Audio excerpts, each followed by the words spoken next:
Good morning. నేను జ్యోత్స్న. నేటి నుంచి ఏపీలో ప్రజా ఫిర్యాదుల పరిష్కార వ్యవస్థ ప్రారంభం కానుంది. గతంలో ఉన్న స్పందన కార్యక్రమాన్ని ప్రజా ఫిర్యాదుల పరిష్కార వ్యవస్థగా మార్పు చేశారు. అన్ని కలెక్టరేట్లు, డివిజనల్ రెవెన్యూ కార్యాలయాలు, మండల కార్యాలయాల్లో ఫిర్యాదులను స్వీకరించనున్నారు. ఉదయం 10 గంటల నుంచి ప్రజల నుంచి అధికారులు ఫిర్యాదులు స్వీకరిస్తారు.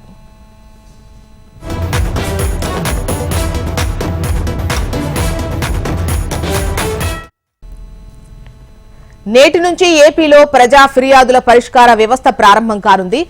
గతంలో ఉన్న స్పందన కార్యక్రమాన్ని ప్రజా ఫిర్యాదుల పరిష్కార వ్యవస్థగా మార్పు చేశారు. అన్ని కలెక్టరేట్లు, డివిజనల్ రెవెన్యూ కార్యాలయాలు, మండల కార్యాలయాల్లో ఫిర్యాదులను స్వీకరిస్తారు. ఉదయం 10 గంటల నుంచి ఈ కార్యక్రమం ప్రారంభమవుతుంది.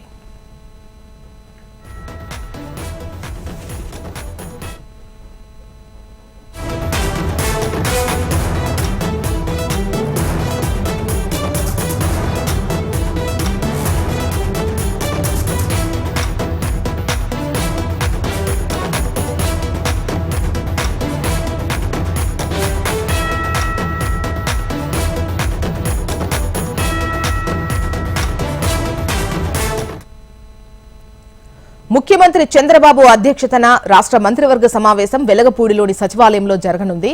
ఎన్డీఏ ప్రభుత్వం అధికారంలోకి వచ్చాక జరుగుతున్న తొలి సమావేశం కావడంతో ప్రాధాన్యత సంతరించుకుంది. వివిధ శాఖల్లో వాస్తవ స్థితిగతులను తెలియజేసేలా శ్వేతపత్రాల విడుదలకు సంబంధించి ఇందులో నిర్ణయం తీసుకునే అవకాశం కనిపిస్తోంది.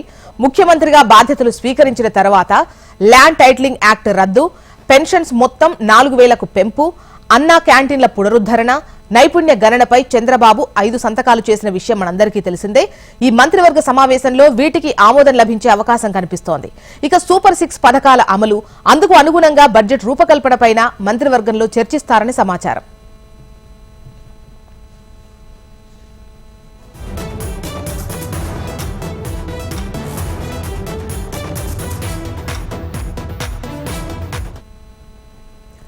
ముఖ్యమంత్రి చంద్రబాబు అధ్యక్షతన రాష్ట్ర మంత్రివర్గ సమావేశం వెలగపూడిలో జరగనుంది. ఎన్డీఏ ప్రభుత్వం అధికారంలోకి వచ్చిన తర్వాత జరుగుతున్న తొలి సమావేశం కావడంతో ఇది ఎంతో ప్రాధాన్యత సంతరించుకుంది. వివిధ శాఖల్లో వాస్తవ స్థితిగతులు తెలియజేసేలా శ్వేతపత్రాలు రిలీజ్ చేసేటువంటి అవకాశం కనిపిస్తోంది అని అంటున్నారు. దీనికి సంబంధించి వివరాలు మనకు కాంతి అందిస్తారు. కాంతి, చెప్పండి, ఇవాల్టి కేబినెట్ భేటీలో ఏ అంశాలకు ఆమోదం తెలపబోతున్నారు? ఏ అంశాలు ముఖ్యంగా చర్చకు వచ్చేటువంటి అవకాశం ఉంది? ఆంధ్రప్రదేశ్లో ఎన్డీఏ ప్రభుత్వం ఏర్పడిన తర్వాత తొలి కేబినెట్ సమావేశం మరి కాసేపట్లో ప్రారంభమవుతుంది. ఇప్పటికే సీఎం చంద్రబాబు నాయుడుతో సహా ఉప ముఖ్యమంత్రి పవన్ కళ్యాణ్, మిగిలిన మంత్రులంతా కూడా కేబినెట్ సమావేశాల్లో పాల్గొనేందుకు సచివాలయానికి చేరుకున్నారు. మరి కాసేపట్లోనే ఈ కేబినెట్ సమావేశం ప్రారంభం కాబోతోంది. ముఖ్యంగా రాష్ట్రంలో ఆర్థిక పరిస్థితిని పైన ప్రత్యేకంగా ఈ సమావేశంలో చర్చించబోతూ ఉన్నారు. అలాగే ఏదైతే చంద్రబాబు నాయుడు ఛార్జ్ తీసుకున్న తర్వాత సీఎం ఏదైతే ఫైల్స్ పైన 5 ఫైల్స్ పైన సంతకాలు చేశారు. ఈ 5 ఫైల్స్ పైన సంతకం చేసిన తర్వాత దానికి సంబంధించినటువంటి బడ్జెట్ రూపకల్పనకి సంబంధించినటువంటి విషయాలపైన కూడా ఈ సమావేశంలో చర్చించబోతూ ఉన్నారు. దీనికి సంబంధించి జూలైలో నెలాఖరున జరిగేటువంటి సమావేశాలు, అసెంబ్లీ సమావేశాలు, బడ్జెట్ కి సంబంధించినటువంటి విషయాల్లో కొంత క్లారిటీ కావాల్సి ఉన్న నేపథ్యంలో ఈ కేబినెట్ భేటీలో ముఖ్యంగా ప్రాధాన్యత కలిగిన అంశాలనే చర్చించబోతూ ఉన్నారు. ముఖ్యంగా 5 అంశాలు ఏవైతే చంద్రబాబు నాయుడు తొలి సంతకం చేశారో దానికి సంబంధించి డిఎస్సికి సంబంధించినటువంటి ఏదైతే రిలీజ్ చేశారో ఆ రిలీజ్ చేసినటువంటి ఉద్యోగాలకి సంబంధించినటువంటి విషయాలపైన చర్చించబోతా ఉన్నారు. దీంతో పాటుగా అన్న క్యాంటీన్ల పునరుద్ధరణకు సంబంధించినటువంటి దానికి కావాల్సినటువంటి బడ్జెట్, అలాగే అన్న క్యాంటీన్లకు సంబంధించి ప్రస్తుత పరిస్థితులు ఎట్లా ఉన్నాయి, గత 5 ఏళ్లుగా అన్న క్యాంటీన్స్ అనేవి రన్ చేయలేని నేపథ్యంలో దానికి కావాల్సిన బడ్జెట్ ఎంత, అన్న క్యాంటీన్స్ కోసం అరేంజ్ చేసినటువంటి బిల్డింగ్స్ అంతా కూడా, దాంట్లో ఉన్నటువంటి ఫర్నిచర్ అంతా కూడా మొత్తం ఎక్కడ ఏమీ లేకుండా చేసిన నేపథ్యంలో మళ్ళీ కూడా స్టార్ట్ చేయాల్సిన అవసరం, అలాగే టెండర్స్ ను పిలవాల్సిన అవసరం కూడా ఉన్న నేపథ్యంలో దీనికి సంబంధించినటువంటి చర్చ జరిగే అవకాశం ఉంది. అంతేకాకుండా పెన్షన్స్, సామాజిక పెన్షన్స్ ఏవైతే ఉన్నాయో 3000 నుంచి 4000కు పెంచుతూ నిర్ణయం తీసుకున్నారు. దాంతో పాటుగా 3 నెలలు ఏప్రిల్, మే, జూన్ నెలకి సంబంధించినటువంటి 3000, అలాగే జూలై నెలకి సంబంధించినటువంటి 4000 మొత్తం కలిపి 7,000 రూపాయల పెన్షన్స్ ను జూలై 1వ తేదీన అకౌంట్స్ లో వేసే విధంగా చర్యలు తీసుకుంటామని సంతకం చేశారు. దానికి సంబంధించిన బడ్జెట్ సంబంధించినటువంటి విషయాలు, అలాగే స్కిల్ సెన్సెస్ పైన కూడా చంద్రబాబు నాయుడు ఏదైతే తొలి ఫైల్ గా సంతకం చేస్తారో స్కిల్ సెన్సెస్ కి, అలాగే రాష్ట్ర వ్యాప్తంగా ఉన్నటువంటి విద్యార్థులకు అలాగే యువతకు కూడా నైపుణ్యాభివృద్ధికి సంబంధించినటువంటి విషయంలో ఎక్కడెక్కడ స్కిల్ సెన్సెస్ కోసం ఏర్పాటు చేసినటువంటి సెంటర్స్ కి సంబంధించి మరి తిరిగి వారికి వాస్తవ రూపానికి తీసుకొచ్చే అవకాశానికి గల చర్చ జరగబోతా ఉంది. మొన్న ఏవైతే 5 సంతకాలు చేశారో వాటికి సంబంధించి చర్చించడం ఆమోదం తెలపడం ఒకటైతే, మరోవైపు వివిధ శాఖలకు సంబంధించి శ్వేతపత్రాలు రిలీజ్ చేస్తారు అని అంటున్నారు.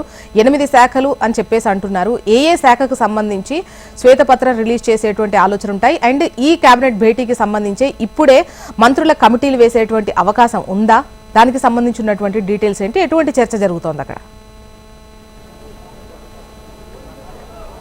8 కీలక శాఖలకు సంబంధించినటువంటి శాఖల పైన మంత్రివర్గ సమావేశంలో శ్వేతపత్రాలు విడుదల చేయాలి అని చెప్పి చంద్రబాబు నాయుడు నిర్ణయించినట్లుగా తెలుస్తా ఉంది. దీనికి సంబంధించి ఒక కేబినెట్ లో మంత్రులతోటి కమిటీ వేసి ముఖ్యంగా ఆర్థిక శాఖ, రాష్ట్రంలో ఆర్థిక శాఖ సంబంధించినటువంటి అంశాలపైన శ్వేతపత్రం విడుదల చేస్తారు. అలాగే కొన్ని కీలక శాఖలు ఏవైతే హౌసింగ్ కి సంబంధించి కావచ్చు, అలాగే ఎడ్యుకేషన్ కి సంబంధించి, అలాగే హెల్త్ కి సంబంధించి ఇట్లా కొన్ని కీలక శాఖల విషయంలో ఈ ఏదైతే డెవలప్మెంట్ విషయంలో కానీ లేదా గత 5 ఏళ్లకి సంబంధించినటువంటి విషయాల్లో శ్వేతపత్రం విడుదల చేసేందుకు ఈ కేబినెట్ సమావేశంలో మంత్రులతో కూడిన ఒక కమిటీని వేయాలి అనే ఆలోచనలో ఈ ప్రభుత్వం ఉన్నట్లు తెలుస్తా ఉంది. నేపథ్యంలో ఈ భేటీలో ఖచ్చితంగా దానికి సంబంధించినటువంటి కమిటీ వేసే అవకాశం కనిపిస్తా ఉంది. దీంతో పాటుగా ముఖ్యమైన అంశం ఆంధ్రప్రదేశ్ రాష్ట్ర రాజధానిగా అమరావతితో పాటుగా ప్రధానంగా పోలవరం ప్రాజెక్ట్, ఈ రెండింటిపైన కూడా చంద్రబాబు నాయుడు స్పెషల్ ఫోకస్ చేశారు. దీంట్లో భాగంగానే ఆయన ఛార్జ్ తీసుకున్న వెంటనే తొలి క్షేత్రస్థాయి పర్యటనగా పోలవరంకి వెళ్లారు. పోలవరం సంబంధించినంత వరకు కూడా ప్రస్తుతం పోలవరం పరిస్థితులు ఏమిటి, అలాగే నిధులు ఎంతవరకు అవసరమవుతాయి, నిధుల సేకరణకు కావలసినటువంటి అంశాలు ఏమిటి, ఎటు నుంచి నిధులు తీసుకురావాలి, కేంద్రం నుంచి వచ్చే నిధులతో పాటుగా మరికొంత రాష్ట్ర ప్రభుత్వం నుంచి కూడా కొంత నిధులు వెచ్చించాల్సిన అవసరం ఉంది. అలాగే 900 కోట్ల రూపాయల వరకు కూడా ప్రస్తుతం పాడైపోయిన దాన్ని రిపేర్ చేయడానికి అవసరం అవుతుంది అని చంద్రబాబు నాయుడు క్షేత్ర పర్యటనలో భాగంగా మొదటి రోజు గుర్తించిన అంశం. సో దీనికి సంబంధించి నిధుల సేకరణకి సంబంధించిన అంశం పైన కూడా చర్చ జరిగే అవకాశం ఉంది. దీంతో పాటుగా అమరావతి రాజధాని ఎక్కడైతే నిర్మాణాలు చేసి సకంలో ఆగిపోయినటువంటి భవనాలను కూడా చంద్రబాబు నాయుడు మొన్న పరిశీలించారు. ఆ పరిశీలనలో ఆయన దృష్టిలో వచ్చిన అంశాలు ఏమిటి, తిరిగి అవన్నీ కూడా రీస్టార్ట్ చేయడానికి కావాల్సిన అంశాలు ఏంటి అనే దానికి సంబంధించి కూడా ఈ రోజు కేబినెట్ లో చర్చించే అవకాశం కనిపిస్తోంది. దీనికి సంబంధించి మొత్తంగా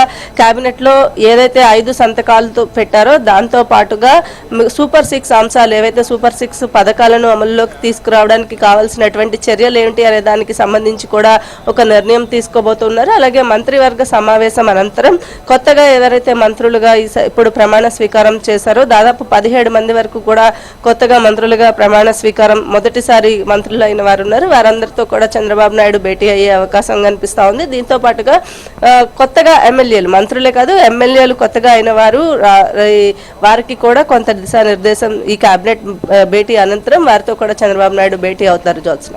ఓకే, రైట్ కాంతి.